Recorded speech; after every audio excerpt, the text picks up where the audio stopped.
तो हम लोग कल कहाँ तक पढ़े थे? ये वाला हम लोग देख चुके थे, है ना? इक्विलिब्रियम, जीडीपी, इनकम देख चुके थे, ग्राफिकल रिप्रेजेंटेशन। आज हम लोगों को पढ़ना है what happens if AS is greater then AD, कि यदि AS जो है ग्रेटर हो जाएगा किससे? AS कहने का मतलब क्या है? एग्रीगेट सप्लाई, एग्रीगेट सप्लाई, और ED क्या है? Aggregate demand.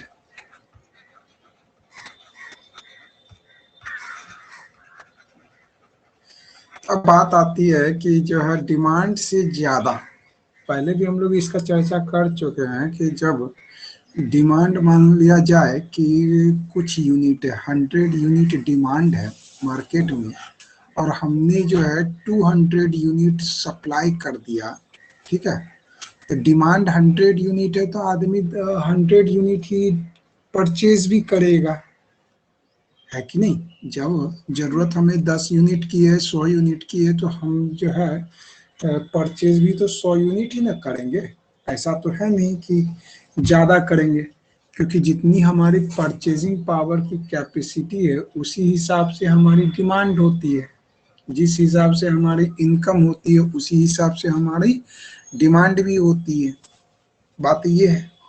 तो इसका मतलब क्या हुआ कि इन दोनों में जो है, अगर इस बार जो है 100 यूनिट अगर डिमांड है और हमने मार्केट में सामान कितना पहुंचा दिया, 200 यूनिट, तो 100 यूनिट एक्सेस पहुंच गया है मार्केट में।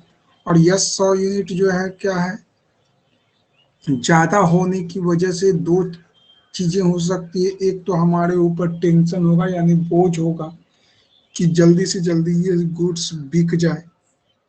दूसरा क्या हो सकता है कि जो है हम हमें नुकसान भी हो सकते हैं। नुकसान इन कैसे?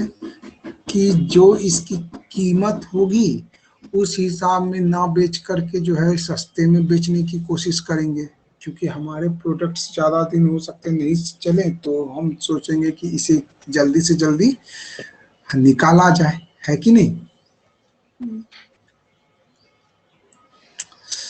तो when AS is more than AD, supply of goods and services in the economy tends to exceed their demand.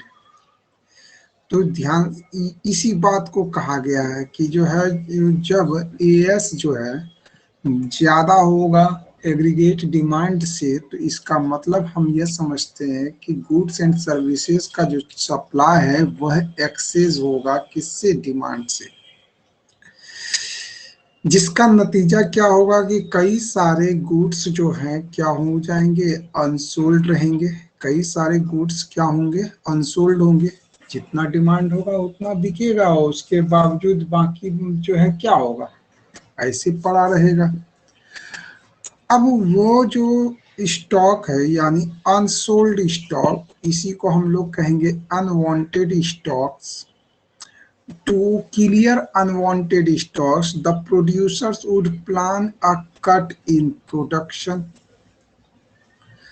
Consequently, AS जो है reduce हो जाएगा to become equal to aggregate demand। तो aggregate demand ये equal करने की कोशिश करेगा। तो इससे क्या होंगे कि AS जो है adjust itself AD, यानी कहने का मतलब है कि नेक्स्ट ईयर का प्रोडक्शन में कम करेगा, और जो है इससे क्या हो सकता है कि जो है एग्रीगेट सप्लाई जो है एग्रीगेट डिमांड के इक्वल हो सके, एडजस्ट हो सके। Equilibrium is restored through a change in output और चेंज इन इनकम। तो यहाँ पे बात आई कि इक्विलिब्रियम जो है रिस्टोर करने के लिए हम क्या करेंगे? एग्रीगेट सप्लाई को शिफ्ट करेंगे, ध्यान से देखिए, यहाँ पे कहा गया है कि जब एएस और एडी जो है, ए एग्रीगेट सप्लाई जो है एग्रीगेट डिमांड से अधिक होगा, तब कौन शिफ्ट करेगा? एग्रीगेट सप्लाई शिफ्ट करेगा, क्योंकि जो भी हम चेंजेस करने की कोशिश करेंगे सप्लाई में ही करेंगे। ये ज्यादा है तो इसी को हम क्या करेंगे, अगले वर्ष कम कर देंगे, यही कर सकते हैं, ताकि जो है ये क्या हो सके, एग्रीगेट डिमांड के इक्वल हो सके। बात समझ में आए?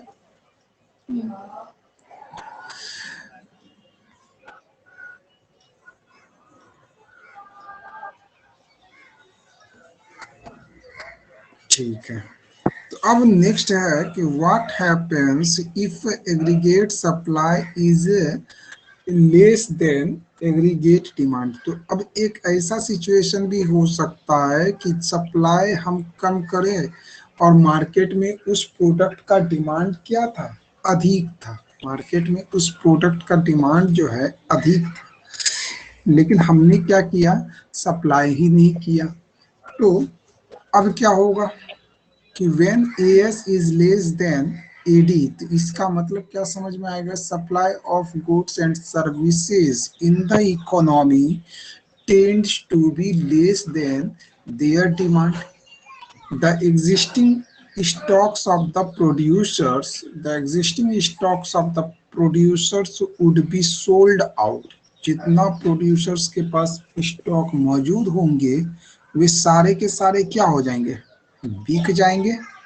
हाँ, फिर जो है नया नया क्या होगा, नया डिमांड आएगा और उस नए डिमांड को वह पूरा नहीं कर पाएंगे, जिससे कि उन्हें क्या होंगे, काफी लॉसेस झेलने पड़ेंगे।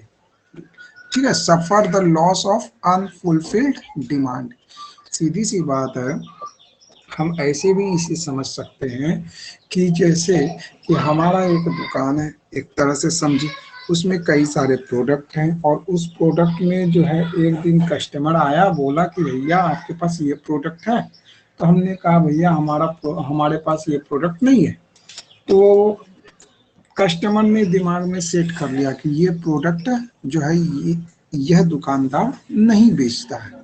तो अब आने वाले समय में हम रखेंगे भी तो क्या होगा कि जो है वह हमारी तरफ आएगा नहीं, है कि नहीं, एक मेंटेलिटी हो जाती है। तो ये उस तरीके से भी हमारा जो है क्या होगा, एक तरह का लॉस होगा, है कि नहीं। तो इस वजह से तो इक्विलिब्रियम को पाने के लिए हम क्या करेंगे कि जो है एग्रीगेट डिमांड को क्या करेंगे, घटा तो सकता नहीं है, डिमांड तो रहेगा ही। तो एग्रीगेट सप्लाई को इस बार क्या करने की कोशिश की जाएगी, बढ़ाने की। ठीक है, सप्लाई किसी तरीके से हमें अब क्या करना है, बढ़ाना है, और ऊपर में क्या करना है, कम करने की कोशिश करनी है। To rebuild the desired stocks and avoid the loss of unfulfilled demand, the producers would plan greater production. ध्यान से देख सकते हैं, प्लान ग्रेटर प्रोडक्शन। उस जगह पे क्या था कि जो है लेस प्रोडक्शन, या उसको कम करेगा।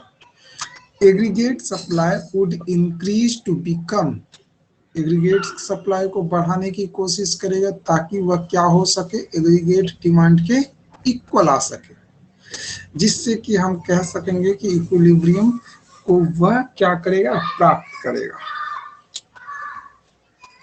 ठीक है, सेकेंड अप्रोच, फर्स्ट यहां तक था आपका aggregate demand AS is equal to AD approach, यही था।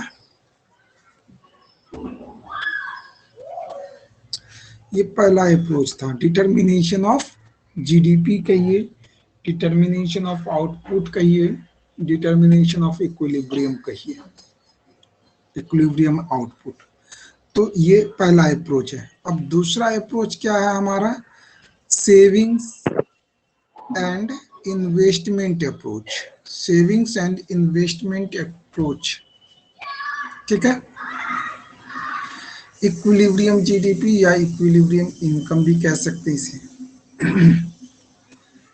According to this approach, equilibrium GDP और equilibrium income is achieved when savings is equals to investment, when S is equals to I. We have already discussed S and I functions in the previous chapter. अच्छा, S functions के बारे में फिर से एक बार revise करवा रहा है। S क्या है कि S जो है वह FY के इक्वल है, यानी कहने का मतलब ये जो है S फंक्शन जो है इनकम को इक्वल करता है। तो सेविंग्स इक्वल्स टू इनकम कब हो सकता है? जितना सेविंग है उतना ही हमारा इनकम हो जाए, तो ये तब हो सकता है जब कंजम्पशंस हो ही ना, है ना, हो ही ना। लेकिन ये एफ देने का वजह क्या है? एफ देने का वजह यह है कि ये क्या है, फंक्शनल बता रहा है। कहने का मतलब अगर एस इंक्रीज कर रहा है तो हमारा इनकम भी इंक्रीज कर रहा है, ठीक है ना। अगर एफ नहीं देता तो हम समझते क्या कि एस इंक्रीज कर रहा है, वाई भी इंक्रीज कर रहा है और इक्वल है दोनों, यानी जितना सेविंग्स उतना ही इनकम। तो ये तो संभव हो नहीं सकता कि हम जितना अर्न कर रहे हैं तो हमारे कुछ भी खर्च हो ही ना, ये तो पॉसिबल है नहीं, क्योंकि हम जानते हैं ऑटोनोमस का कंजम्पशन हम लोगों के द्वारा होता है, उस पर किसी का रोक नहीं है। तो इस वजह से ये फंक्शनल यूनिट दे दिया गया है। रिलेशन एंड फंक्शंस पढ़े होंगे 11th के मैथमेटिक्स में। यहाँ पे S is equal to functional unit of Y, यानी कहने का मतलब ये क्या है, S भी अगर पॉजिटिव, इसका मतलब यह हुआ कि S is positively related to Y, ठीक है। However, at the lower level of income, इसका मतलब क्या हुआ, जैसे ही हमारा इनकम लोअर लेवल पे जाएगा सेविंग्स क्या हो जाएंगे, हमारे निगेटिव हो जाएंगे। जैसे एक एग्जांपल के तहत समझे थे कि वाई का को क्या माना गया था, 0, और कंजम्पशंस कितने थे हमारे, 30 थे, और जो है यहाँ पर क्या हो गया था, कहने का मतलब सेविंग्स कितना हो गया था, तो सेविंग्स हमारा -30 आएगा, है कि नहीं। कैसे निकालते हैं सेविंग्स, तो इनकम माइनस कंजम्पशंस। तो ध्यान से देखा जा सकता है कि जब हमारा लोअर लेवल पर इनकम जा रहा है तो हमारा सेविंग्स क्या हो जा रहा है, निगेटिव हो जा रहा है। फिर धीरे धीरे आगे चल के देखे तो हमारा सेविंग्स भी पॉजिटिव हो गया, जब कब 150 पर पहुंचे थे। तो यहाँ पर कंजम्पशंस भी हमारा 140 था और यहाँ पर सेविंग्स हमारा 10 हुआ था। प्रीवियस चैप्टर का जो है ये एग्जांपल्स था ना, 0, 50, 100। तो यहाँ पर देख रहे हैं कि यहाँ पर मेरा इनकम भी इंक्रीज कर रहा है और सेविंग्स भी मेरा इंक्रीज कर रहा है और पॉजिटिव डायरेक्शंस में कर रहा है। तो इस वजह से हमने कहा ऊपर कि S is positively related to Y। यदि इनकम बढ़ेगा तो क्या होगा, सेविंग्स भी बढ़ेगा। Because at lower level of income C may be greater than Y। ये निगेटिव क्यों हुआ, S कैन बी निगेटिव क्यों, क्योंकि लोअर लेवल ऑफ इनकम पे जो है क्या हो सकता है, C, यानी कंजम्पशन हमारा क्या हो सकता है, इनकम से ज्यादा हो सकता है। S becomes negative to the extent, कब, कौन से पोजीशन पे जो है S निगेटिव होगा, जब C is greater then Y हो, ठीक है। वी आर कंसिडरिंग, इसे एस फंक्शंस कैसे होते हैं, लीनियर फंक्शंस भी कह सकते हैं, स्ट्रेट लाइन फंक्शंस भी कह सकते हैं।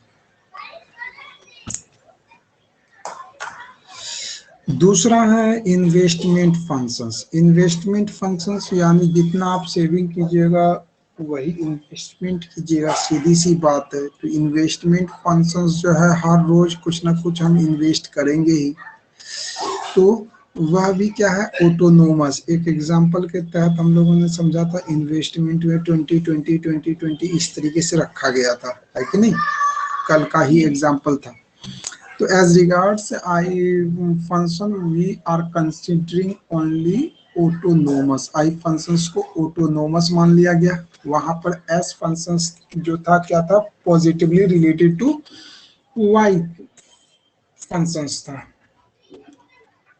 It is independent of the level of Y, ये क्या है कि जो है वाई पर ये क्या है, डिपेंड नहीं है, जबकि एस क्या है, डिपेंड है वाई के ऊपर। एस किस पे डिपेंडेंट है, वाई के ऊपर। अगर हम ज्यादा ज्यादा इनकम करेंगे तो हम सोचेंगे कि ज्यादा हम सेविंग कर सकें। लेकिन इन्वेस्टमेंट जो है एक ऑटोनोमस है, चाहे आप सेविंग कीजिए अथवा नहीं कीजिए, आपको इतना इन्वेस्ट करने पड़ेंगे, यानी इतना एक्सपेंस करने पड़ेंगे। ठीक है। Accordingly it is a horizontal straight line, तो एक फंक्शन, एक ब्लू कलर का स्ट्रेट लाइन बना हुआ था, उसी को हम लोग क्या कह रहे थे, आई फंक्शंस कहते थे, जो कि एक्स एक्सिस के पैरेलल हुआ करता था। तो हॉरिजॉन्टल स्ट्रेट लाइन ही आई फंक्शंस है। अब बात आती है इक्विलिब्रियम जीडीपी, टेबुलर रिप्रेजेंटेशन के माध्यम से हम लोग जो है इक्विलिब्रियम जीडीपी या इक्विलिब्रियम इनकम देखते हैं। तो सबसे पहले टेबुलर रिप्रेजेंटेशन क्या कहता है, तो सबसे पहले है इनकम देख लेते हैं। पहला हो गया जीरो, फिर 2020 का इंक्रीज करेंगे, तो फिर 20 हो गया, 40 हो गए, 60 हो गया, 80, 100, 120, 140। कंजम्पशंस और इन्वेस्टमेंट यहाँ पर हम देख सकते हैं कि हर समय जो है 2020 है, तो ये ऑटोनोमस इन्वेस्टमेंट है, इसमें कोई चेंजेस हम कर नहीं रहे हैं। ठीक है। हमने यह भी पढ़ा था कि y is equal to C plus I, ये भी पढ़ा है, क्योंकि हम जानते हैं कि aggregate demand is equal to aggregate supply. जी, इसी के बेसिस पे हमने यह रिलेट कर पाए थे कि aggregate demand is equal to aggregate supply, जिसके मदद से हमने क्या पता लगाया था कि y is equal to C plus I, है ना। अब आती है बात की कंजम्पशंस, तो कंजम्पशंस हमारा क्या है, तो चाहे हम कुछ कमा रहे हो या नहीं कमा रहे हो, हमारी इनकम हो या नहीं हो, लेकिन 30 रुपए खर्च हो ही रहे थे। ठीक है। नेक्स्ट क्या हो गया, फिर जो है 40, फिर 50, ये क्योंकि हमारा इनकम बढ़ेगा तो खर्च तो स्वाभाविक सी बात है वो भी बढ़ेगा। तो हम कह सकते हैं कि यह भी जो है पॉजिटिवली रिलेटेड है किस पर, इनकम के ऊपर। ठीक है ना। तो 60 में 60 हो चुका है, 80, तो यहाँ पे 70, 100, 80, फिर जो है 90, फिर यहाँ पे 100। सेविंग्स यहाँ पर देखिए, इन 3 पोजीशंस में हमारा सेविंग्स क्या है, निगेटिव है। इस जगह पे मेरा जो है नाइदर निगेटिव नॉर पॉजिटिव है। आगे हमारा क्या होने लगा, सेविंग्स जो है पॉजिटिव डायरेक्शन में जाने लगा, तो ये पॉजिटिव वैल्यूज आ गए। इतनी सी बात। अब यहाँ पर S is equal to I is equal to 20 crore कहाँ पे दिख गया, इस जगह पे। और हमने जाना था y is equal to C plus I, Y is equal to C plus I, यानी कहाँ पे 100 y है इसी पोजीशन पे, इज इक्वल टू सी है 80 और आई कितना है 20। यही 20 जो है इसके इक्वल भी है, एस के इक्वल भी है ना, जबकि ये वैल्यू हम आई का यूज किए हैं, तो ये वाला वैल्यू और ये वाला value, S is equal to I equal to 20 crore में था, तो इस वजह से तो ये पॉइंट मेरा क्या बन जाएगा, इक्विलिब्रियम पॉइंट कह सकते हैं। ये जो जगह है तो हम कह सकते हैं कि यह क्या है,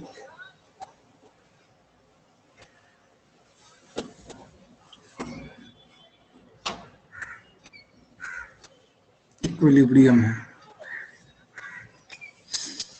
इस वजह से इक्विलिब्रियम इनकम क्या हो गया 100 करोड़।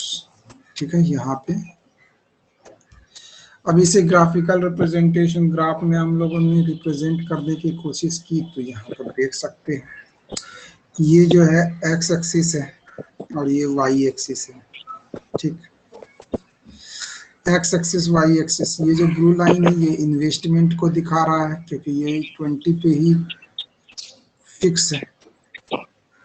सॉरी, ये नहीं, ब्लू ब्लू ब्लू, ये वाला, ये 20 चाहे किसी भी पोजीशन पे हो, जीरो इनकम हो तो भी जो है 20 रुपीज अर्न हो रहा होगा तो भी 20 इन्वेस्ट कर रहा है, 40 पे भी 20। इसी वजह से ये एक्स एक्सिस के पैरेलल। और हमने जाना था कि इन्वेस्टमेंट फंक्शंस जो है वह क्या होता है, हॉरिजॉन्टल लाइन होता है। अभी थोड़ी देर पहले भी पढ़े थे,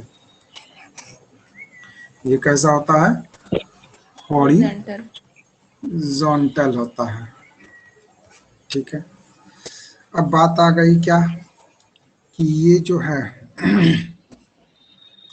ये 100 पे कट रहा है यहाँ पे। अच्छा, ये तो पॉइंट हो जाएगा इक्विलिब्रियम पॉइंट। ये क्या हो गया, इक्विलिब्रियम ई से रिप्रेजेंट किया गया है, इक्विलिब्रियम पॉइंट। इसलिए इक्विलिब्रियम पॉइंट, क्योंकि हम लोग अप्रोच कौन सा यूज कर रहे हैं, S is equal to I approach, है ना।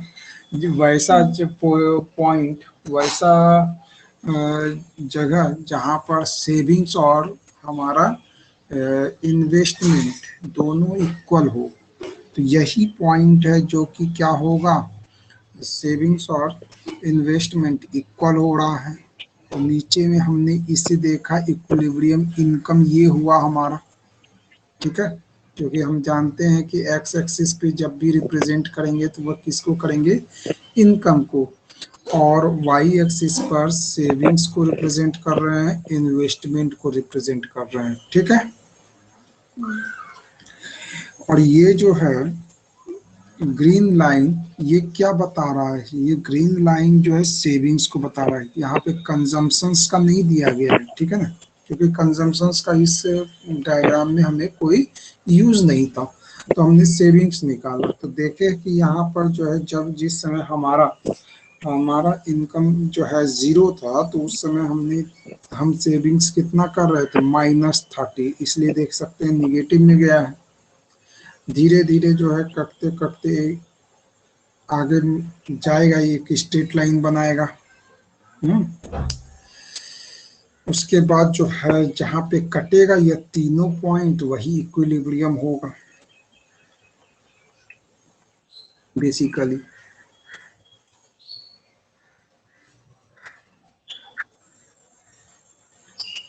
तो यहाँ पे क्या कह रहा है कि ओके, ये जो है ओके, यहाँ ये भी 20 है, यहाँ पे भी 20 है, इस जगह पे भी अगर हम देखने की कोशिश करें तो 20 है। तो okay is constant investment independent of level Y, पहले भी पढ़ चुके। ओके इज निगेटिव सेविंग, यहाँ पे के डैश दिया हुआ है, सॉरी, तो ओके डैश जो है यह क्या है, निगेटिव सेविंग्स को बता रहा है। ठीक, is equal to C when y equals to 0. E is the point of equilibrium, ये E पॉइंट क्या है, पॉइंट ऑफ इक्विलिब्रियम कल आएगा जहां पर सेविंग्स और इन्वेस्टमेंट हमारे क्या है, इक्वल है।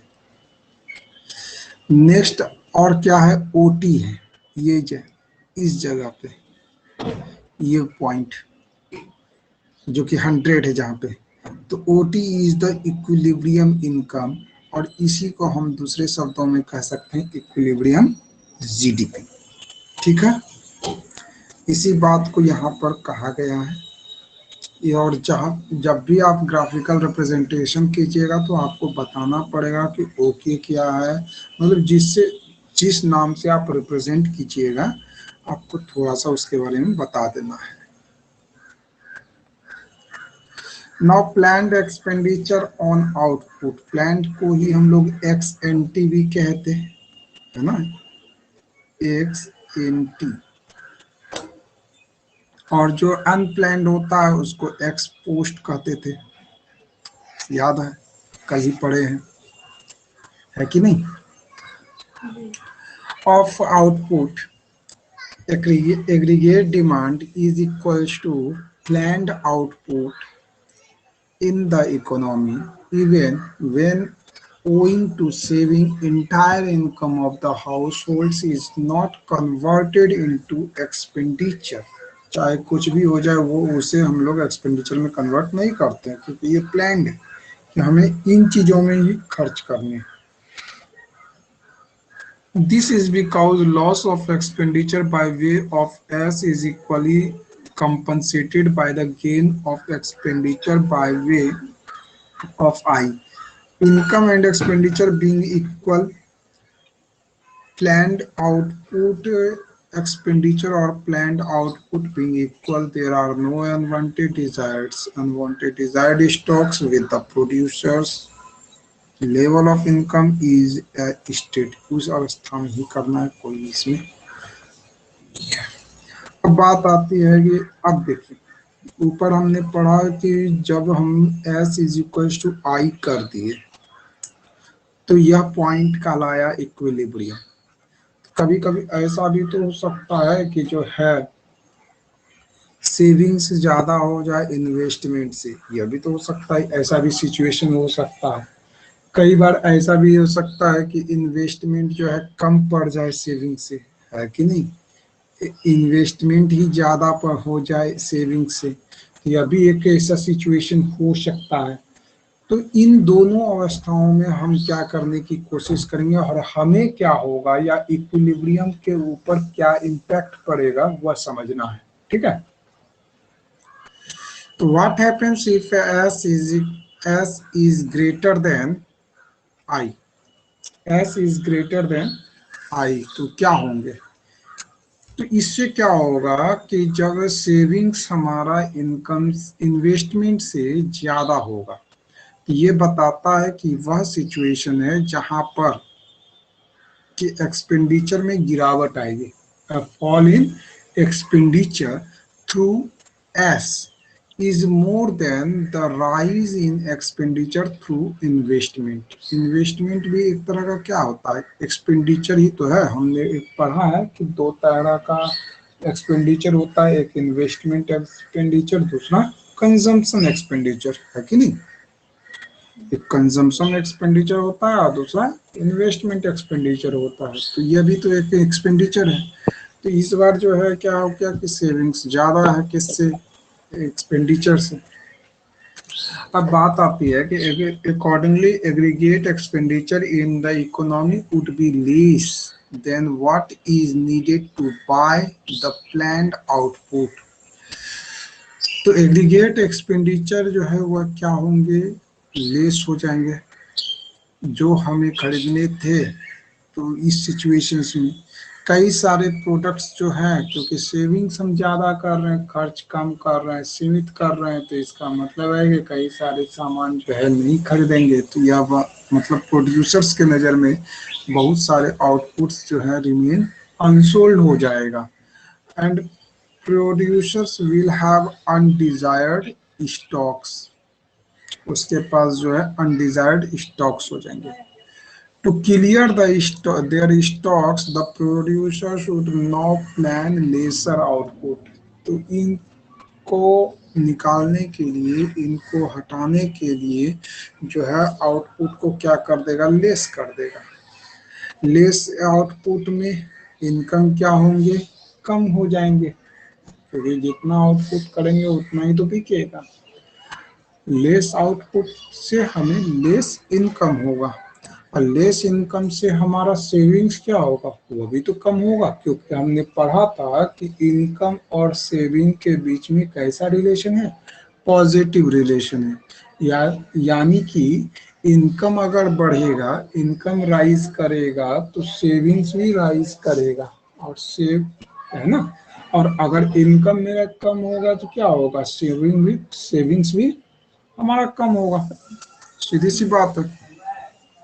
तो हम कोशिश करेंगे कि उस पॉइंट तक पहुंचाने की जिस पॉइंट पर हमारा क्या हो जाए, सेविंग्स और इन्वेस्टमेंट क्या हो जाए, बराबर हो जाए। और क्योंकि हमें इक्विलिब्रियम चाहिए, ठीक है। द प्रोसेस वुड कंटिन्यू, ये तब तक होता जाएगा जब तक कि हमारा जो है सेविंग्स जो है इन्वेस्टमेंट के इक्वल ना हो जाए, सेविंग्स जो है इन्वेस्टमेंट के इक्वल ना हो जाए। The equality between the savings and investment is restored through change in the level of Y। और ये क्या करेंगे, लेवल ऑफ Y के रिस्टोर मतलब उसके वैल्यूज में चेंज करके देखने पर ही होने का संभावना हो सकता है। नेक्स्ट आ गया, what happens when S is less than I। जब सेविंग्स जो है क्या होंगे, इन्वेस्टमेंट से कम होंगे। In case S is less than I, it implies a situation when a fall in expenditure through S। इस बार जो है वहां पर इन क्या था कि फॉल हो रहा था किसकी वजह से, यहाँ पे एस की वजह से, लेकिन यहाँ पे मोर देन था और यहाँ क्या हो जाएगा, लेस देन हो जाएगा, ठीक है ना। Less than the rise in expenditure through I. Accordingly, aggregate expenditure in the economy would be greater than what is required to buy the planned output. It is a situation of higher aggregate demand than aggregate supply। इससे क्या होंगे, loss of unfulfilled demands होगा, वहां पे loss of desired outputs हो रहे थे। This will prompt the producers to plan higher output. Higher output would mean higher income. Higher income would mean higher saving। तो इसमें कुछ बताने की तो है नहीं बातें, ये तो ऊपर भी है कि जो है ज्यादा इनकम होगा तो ज्यादा खर्च होंगे, ज्यादा खर्च होंगे तो ज्यादा से। अब सोचने वाली बात है कि अगर हम से कंजम्पशन ही सीमित कर दें, मतलब कि कांस्टेंट कर दें, स्टेबल कर दें, तो इसका मतलब सेविंग्स ज्यादा होगा, है कि तो यह तब तक चलता रहेगा यह प्रक्रिया जब तक कि सेविंग्स और इन्वेस्टमेंट इक्वल ना हो जाए। क्योंकि हम जो है ये पढ़ ही रहे हैं, saving equals to investment approach के माध्यम से हम जो है क्या करेंगे, इक्विलिब्रियम ऑफ आउटपुट करेंगे। क्या इक्विलिब्रियम आउटपुट कहिए, इक्विलिब्रियम इनकम कहिए, या इक्विलिब्रियम जीडीपी कहिए, ठीक है। तो equality between S and I is restored through change in the level of income.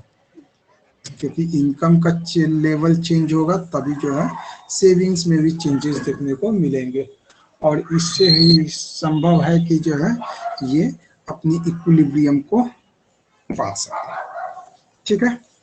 3 basic assumptions related in the equilibrium GDP। Basic assumptions क्या क्या है, पहला हो गया शॉर्ट रन पीरियड एनालिसिस, दूसरा हो गया 2 सेक्टर क्लोज्ड इकोनॉमी, ठीक है।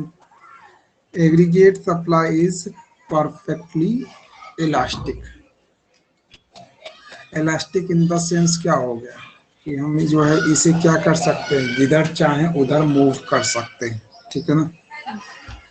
Equilibrium GDP according to Keynesian theory is discussed only with reference to a short period of time। short period analysis क्या हुआ कि जो है एक छोटा इंटरवल ऑफ टाइम हम मान के चलें और उसके बेसिस पर हम एनालिसिस करें कि हमें जो है इक्विलिब्रियम मतलब कि हमारा जो है एग्रीगेट डिमांड जो है एग्रीगेट सप्लाई की इक्वल हुआ अथवा नहीं हुआ, मतलब कि एक छोटे इंटरवल हम जहाँ पर एक एक पूरा अकाउंटिंग ईयर को हम ध्यान में रखते हैं, इस बार नहीं, ऐसा नहीं करके हम 2 महीने, 1 महीने का इंटरवल ऑफ टाइम मानकर के चलेंगे, तो यही कहलाएगा शॉर्ट पीरियड ऑफ टाइम। ठीक है, 1 महीना, 2 महीना, 6 महीना, ये इस तरीके से। बात समझ में आया? और उसके बेसिस पे जो भी करने के होंगे चेंजेस, तो वो हम लोग करेंगे। टू सेक्टर क्लोज्ड इकोनॉमी में हम लोगों ने जाना था कि टू सेक्टर क्लोज्ड इकोनॉमी में जो है क्या होता है कि इसमें जो है हाउस होल्ड्स आते हैं, और क्या आपका आता है कौन, हाउस होल्ड्स और प्रोड्यूसर्स, है ना, हाउस होल्ड्स और प्रोड्यूसर्स।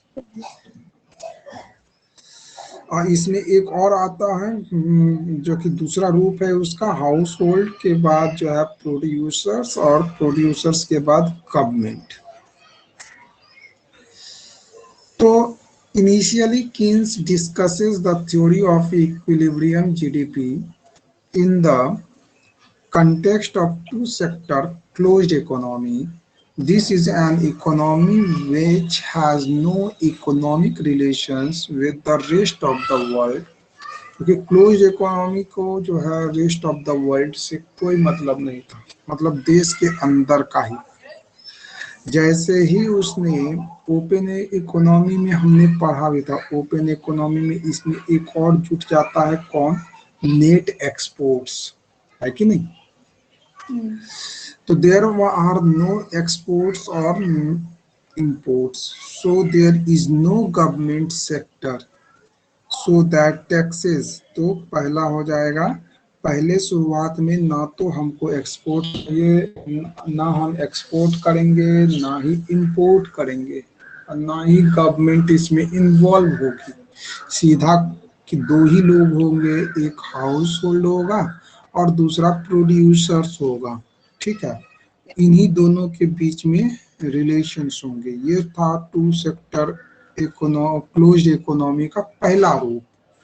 फिर इसमें चेंजेस किया गया, गवर्नमेंट सेक्टर को भी जोड़ा गया, है ना, तब जाकर के जी भी ऐड हुआ। उसके बाद जो है एक और बनाया गया थ्री सेक्टर ओपन इकोनॉमी। वह थ्री सेक्टर क्लोज्ड इकोनॉमी में गवर्नमेंट किया जा रहा है। अब टू सेक्टर में कौन कौन आएगा, वो हाउस होल्ड और प्रोड्यूसर। थ्री सेक्टर में गवर्नमेंट आ जाएगा। ठीक है, अब जो है उसके बाद ओपन इकोनॉमी में कौन था, एक्सपोर्ट भी होगा। तो यहाँ पे there is no government sector and so that taxes and subsidies are ruled out. कोई लागू ही नहीं होगा जब गवर्नमेंट ही नहीं है इन्वॉल्व, तो वह कि ना तो इस पे टैक्स लगाएगी, ना ही जो है सब्सिडीज देगी किसी को, है ना ही इसके ऊपर टैक्स लगाएगी, ना सब्सिडीज ही देगी, राहत भी नहीं देगी। तो जो लोग अपने से ही सारी समस्याओं को झेलेंगे। तो इसमें कौन कौन है, तो हाउस होल्ड सेक्टर्स और प्रोड्यूसर सेक्टर्स। ठीक है, aggregate supply is perfectly elastic, मतलब कि परफेक्टली इलास्टिक यानी जिसे हम क्या कर सकते हैं, आसानी से शिफ्ट कर सकते हैं। इलास्टिक का मतलब ही हो गया लचीलापन, है ना, तो परफेक्टली तरीके से। तो Keynes assume that aggregate supply is perfectly elastic. It means that we are studying an economy in which there is an excess capacity, production capacity is lying idle, और there is unemployment of resources। तो तीन बातें हम लोगों को ध्यान में रखनी है परफेक्टली इलास्टिक में। क्या कि एक्सेस कैपेसिटी, एक्सेस कैपेसिटी। दूसरा क्या हो गया, production capacity.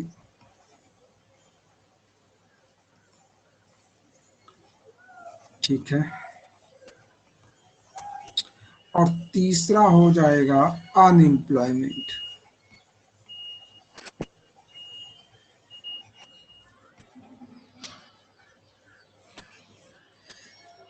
so that whenever there is a rise in aggregate demand, there is a corresponding rise in aggregate supply. तो हम इक्विलिब्रियम के लिए चाहिए ही कि अगर एग्रीगेट डिमांड जो है, क्योंकि aggregate demand equals to aggregate supply, यही तो हम लोग जानते हैं कि इक्विलिब्रियम में होता है। और सीधी जाहिर सी बात है कि एग्रीगेट डिमांड अगर राइज करेगा तो एग्रीगेट सप्लाई को भी क्या करना पड़ेगा, राइज होना पड़ेगा। एग्रीगेट डिमांड अगर ये क्या कहते हैं कम होगा, लोअर होगा, तो नीचे जाने की कोशिश करेगा, तो वह क्या करेगा, एग्रीगेट सप्लाई को भी डाउन करेगा, है कि नहीं, डिक्रीज करेगा।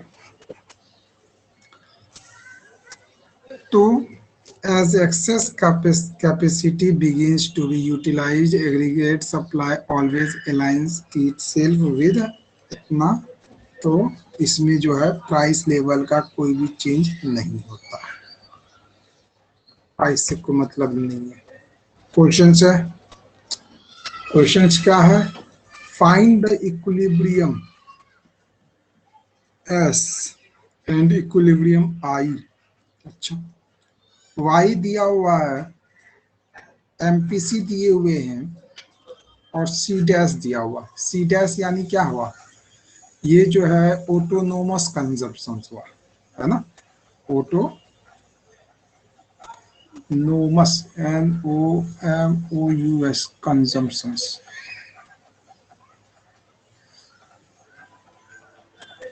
ठीक है, ये ऑटोनोमस कंजम्पशन है, चाहे आपकी आमदनी कुछ हो अथवा नहीं हो, उससे कोई फर्क नहीं पड़ता है। कंजम्पशन से तो हमने ये जो है क्या है, यहाँ पे एमपीसी दिया हुआ है, तो एमपीसी की वैल्यू, एमपीसी का फॉर्मूला क्या होता है, एमपीसी का फॉर्मूला होता है सी डैश प्लस, ये एमपीसी का फॉर्मूला क्या होता है, सॉरी गड़बड़ हो गया, एक सेकंड। एमपीसी का फॉर्मूला होता है delta C upon delta Y, यही होता है ना। लेकिन यहाँ पर तो वो चीज दिया हुआ नहीं, तो एक और फॉर्मूला था हम लोगों के पास कि C is equals to C dash plus MPC into Y. अब इससे हम क्या कर सकते हैं, कंजम्पशंस निकाल सकते हैं, कंजम्पशंस निकाल सकते हैं। उसी कंजम्पशन से निकालने पर क्या होगा, जैसे यहाँ पे सी डैश दिया हुआ है 100, ठीक है, एमपीसी दिया हुआ है 0.75 और वाई दिया हुआ है कितना 4400। सॉल्व करके 3400 निकाल लिया, इतनी सी बात क्लियर हो गई। एमपीएस हम निकाल सकते हैं 1 माइनस एमपीसी, यानी यहाँ पर एमपीसी 0.75 दिया हुआ है, तो हम जो है एमपीएस क्या निकाल सकते हैं 0.25, 1 से लेस करके, है कि नहीं, ये हो गया। तो हम इसकी मदद से हम सेविंग्स निकाल सकते हैं। तो सेविंग्स निकालने के लिए फॉर्मूला क्या है कि जो है minus C dash plus MPS. तो सेविंग्स निकालने का फॉर्मूला क्या था, minus C dash plus MPS into Y. इसकी मदद से जो है यहाँ पे हम निकाल लिए, नहीं तो हम ये भी कर सकते थे, कोई ज़रूरी नहीं था कि यहाँ से हम सेविंग्स निकालें। हम जानते हैं y इज इक्वल्स टू क्या होता है, c प्लस आई होता है, c प्लस एस होता है।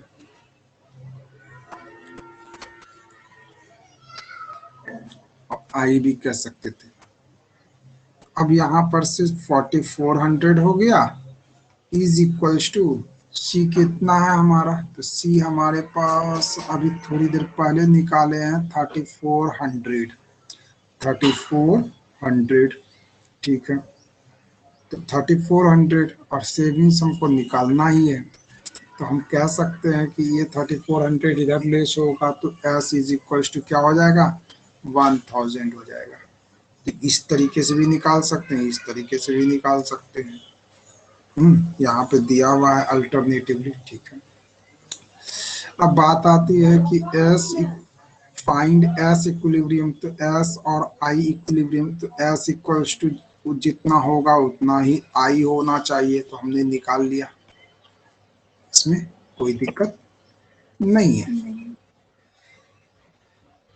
दूसरा क्वेश्चन है एस इक्वल्स टू -25, यानी कहने का मतलब ये क्या है, -25 क्या है, एस इक्वल्स टू -25 मतलब minus C dash plus M P S into Y. तो हम देख सकते हैं कि यह मेरा एम पी एस है, ये मेरा जो है -c का वैल्यू दिया हुआ है, ठीक है। हमारे पास ये क्या है आई दिए हुए हैं, find equilibrium y and equilibrium c, ठीक है। तो इक्विलिब्रियम के कंडीशंस में जितना s इज इक्वल टू आई होना चाहिए, यानी कहने का मतलब आई अगर 5000 दिया हुआ है तो हम कह सकते हैं कि s भी हमारा क्या है 5000 है, तो हमने इस जगह पे 5000 यूज कर लिया, कोई परेशानी की बात तो है नहीं। और बाकी हमारे पास क्या दिए हुए हैं -25 प्लस 0.5 इंटू वाई, यहाँ से हम इनकम निकाल सकते हैं। तो इनकम निकालेंगे तो यहाँ पर क्या होगा -25 इधर गया तो 4700 प्लस हो जाएगा ना, सॉरी 5025 हो जाएगा अपॉन, तो क्या हो जाएगा 0.5, इसका डेसिमल हटाए ऊपर गया 10, 5 से ये 2 टाइम्स में 50 25 हो गया तो 100 50 बन जाएगा, ये मेरा इनकम हो गया, इनकम 150 हुआ ना, ठीक है। तो यहाँ से हमने 150 निकाल लिया। अब यहाँ पर मेरा सेविंग्स दिया हुआ है तो इससे हम सी निकाल सकते हैं, तो सी कितना होगा 1150 -5000 कर लेंगे तो यहाँ क्या हो जाएगा 5050 हो जाएगा। ये मेरा क्या आएगा, ये मेरा इनकम है, ये मेरा सेविंग्स है, तो ये कंजम्पशंस आएगा, तो ये कंजम्पशंस आ गया 5050, ठीक है।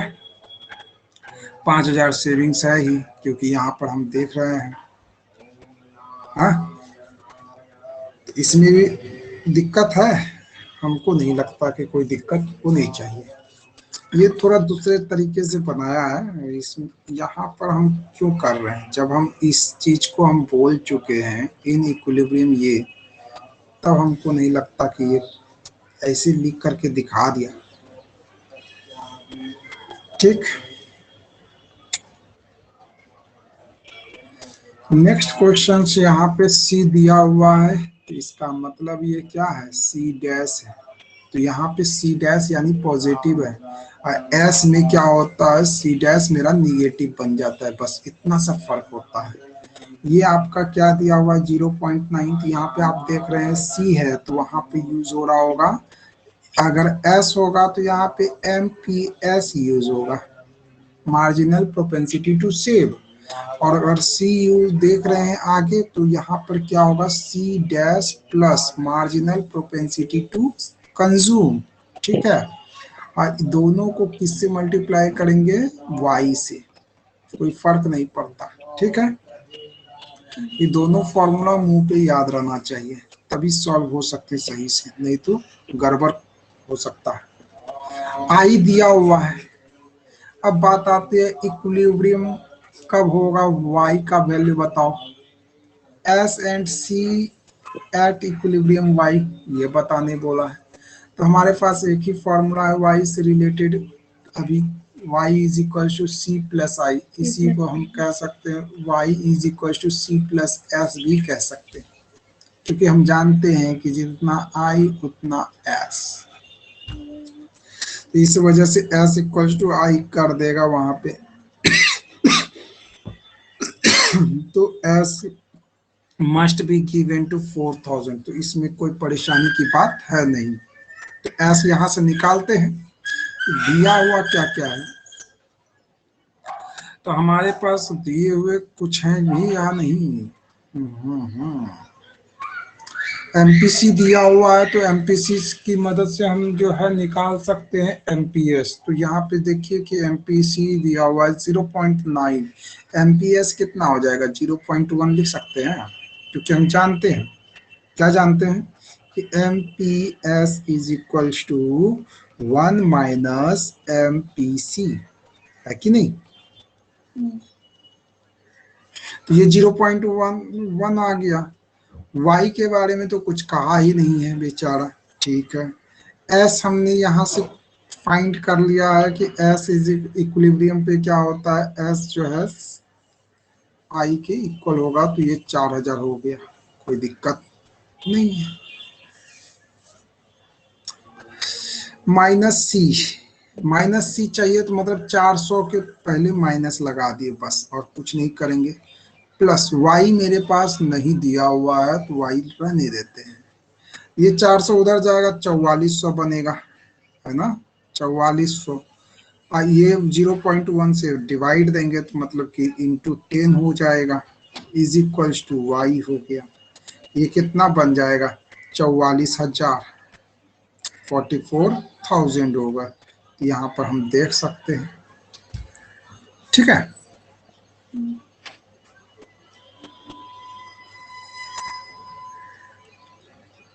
कोई दिक्कत नहीं।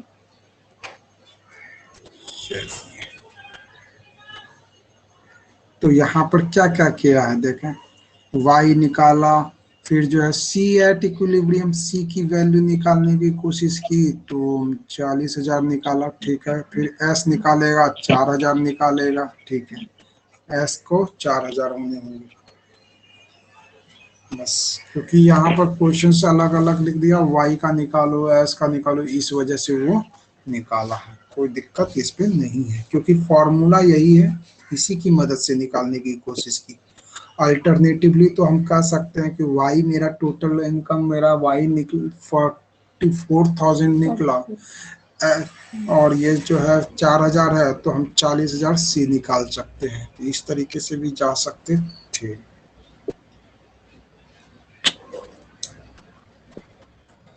Shift in equilibrium, impact of additional investment.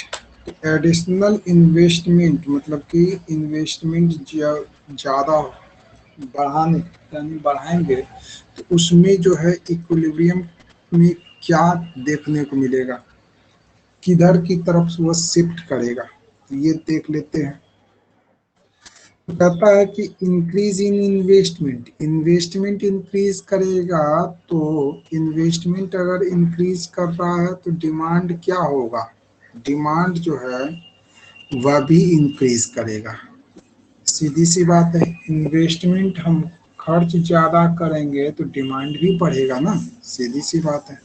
Savings अगर बढ़ता तो एग्रीगेट डिमांड भले कम होता, लेकिन इन्वेस्टमेंट ज्यादा हो रहा है तो हमारा एग्रीगेट डिमांड क्या हो रहा है, वह भी बढ़ रहा है। तो इस जैसे बढ़ेगा, इंक्रीज हुआ है, तो इसका जो फंक्शनल शिफ्टमेंट होगा, मतलब स्लोप जो होगा वह अपवर्ड डायरेक्शंस में शिफ्ट कर जाएगा, ठीक है। अगर हम इन्वेस्टमेंट को डिक्रीज कर दें, तो हमारा जो है लेवल ऑफ एडी जो है वह भी डिक्रीज कर जाएगा, वह भी डिक्रीज कर जाएगा, और जो है एडी का जो फंक्शन है, एडी कर्व जो है वह क्या हो जाएंगे, डाउनवर्ड हो जाएगा। बात समझ में आ गई। तो जैसा कि एग्जाम नीचे में दिया गया है, फिगर के माध्यम से समझ लेते हैं एक तरह से कि है, ये तो हम जानते हैं कि जो है 45 डिग्री एंगल पे ही हम लोग क्या बनाएंगे, y बनाएंगे, y is equal to A S, aggregate supply. Impact of increase in investment on equilibrium of GDP. ध्यान से देख सकते हैं कि हमने क्या किया है कि सबसे पहले एग्रीगेट डिमांड क्या होता है, सी प्लस आई होगा। ये हम भी जानते हैं कि इसी तरह का स्लोप बनता है। हम्म अगर खाली इन्वेस्टमेंट का होता तो भले ऐसा बनता, इन्वेस्टमेंट का, है कि नहीं। लेकिन एग्रीगेट डिमांड का ये इस तरीके से बनेगा।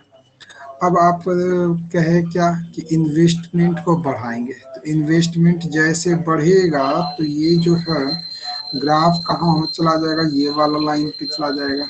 हम्म, तो यहाँ पर पहले इक्विलिब्रियम एक तरह से हम कह सकते थे, aggregate demand is equal to aggregate supply. लेकिन यहाँ पर क्या हुआ कि aggregate demand is equal to aggregate supply, तो ये शिफ्ट कर गया ऊपर की तरफ। तो हम देख पा रहे हैं कि ये ऊपर की तरफ शिफ्ट किया है, तो अपवर्ड डायरेक्शन।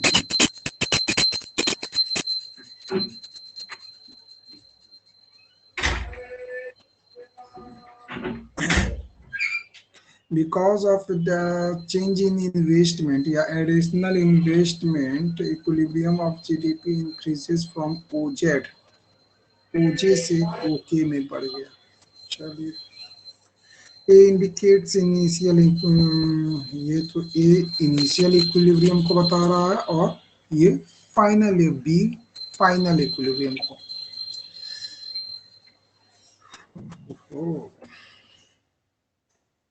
यहाँ तक में कोई दिक्कत नहीं है हमको लगता है। OJ is due to additional investment, AD shift function shifts upward.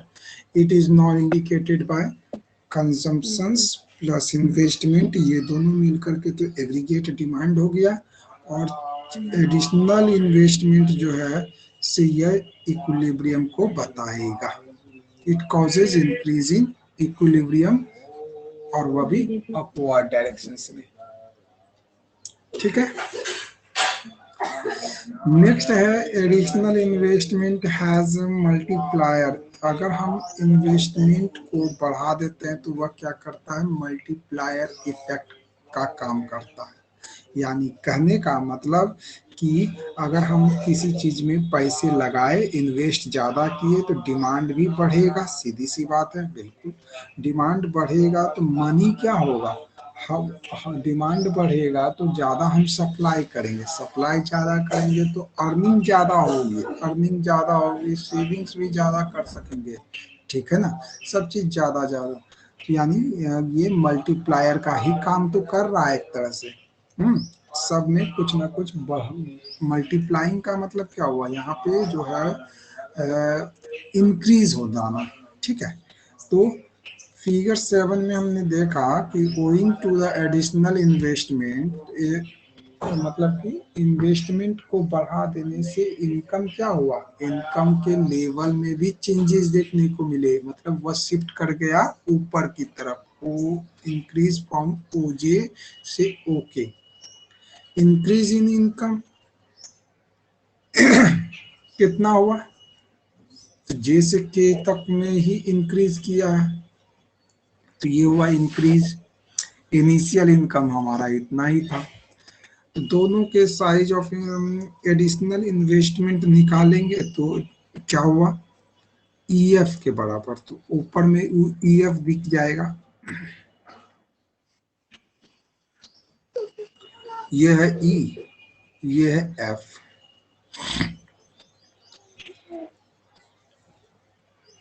इतना अंतर आ रहा है। आगे बाहर बढ़ते हैं। You will find increase in income more than increase in investment. तो हम लोगों को देखने में यह पता चलेगा कि जो है फाइनली कि जेके जो है, यानी इनकम जिस माध्यम से बढ़ा है, ठीक है, वह उस माध्यम से उस तरीके से उतना गुना जो है मेरा क्या कहते हैं एडिशनल इन्वेस्टमेंट नहीं बढ़ा। ठीक है, मतलब कि दोनों के साइज में अंतर है। यानी हम अगर 1,000 रुपए इनकम हो गए तो हमने 100 रुपए इन्वेस्टमेंट बढ़ाए, इस तरीके से। ठीक है, उसके कंपैरिजन में हमने क्या जाना कि इनकम में जो इंक्रीज हुआ वह इन्वेस्टमेंट के इंक्रीज से ज्यादा है। इससे हमने एक कंक्लूजन तैयार किया कि additional investment carries a multiplier effect on the level of income या आउटपुट या जीडीपी। तो एडिशनल इन्वेस्टमेंट जो है वह क्या करता है, मल्टीप्लायर इन इफेक्ट का काम करता है, किसमें, लेवल ऑफ इनकम। ठीक है, तो यही कंसेप्ट से हम समझे किसका, मल्टीप्लायर इम्पैक्ट। नेक्स्ट है investment multiplier and it's mechanism. तो आज कंटिन्यू करें कि कल के लिए छोड़ दें, बोलिए।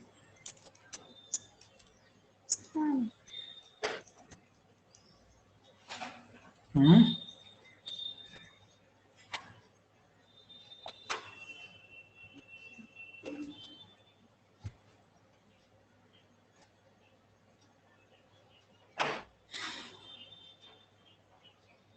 छोड़ देते हैं आज, क्या।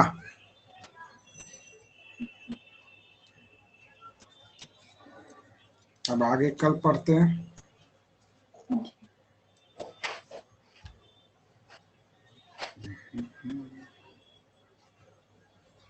ठीक है, तो कल मिलते हैं।